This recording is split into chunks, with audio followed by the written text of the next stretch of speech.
Whether it be a phone call regarding a new job opening, a casual conversation between two coworkers during lunch, or that stern look that a supervisor gives his assistant.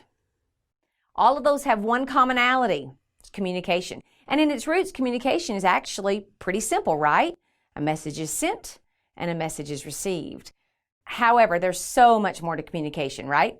We're going to look at nonverbal communication, such as, and then we're going to look at communication that involves you public speaking, the oral communications. We're also going to look at written communication, the reams and volumes of printed paper, and also electronic communications. And lastly, we're going to look at you, the professional. We're going to look at you being polished and professional as you communicate to others. My name is Jennifer Stubblefield, and I look forward to working with you on your communication skills. So let's get going as we make you a better communicator.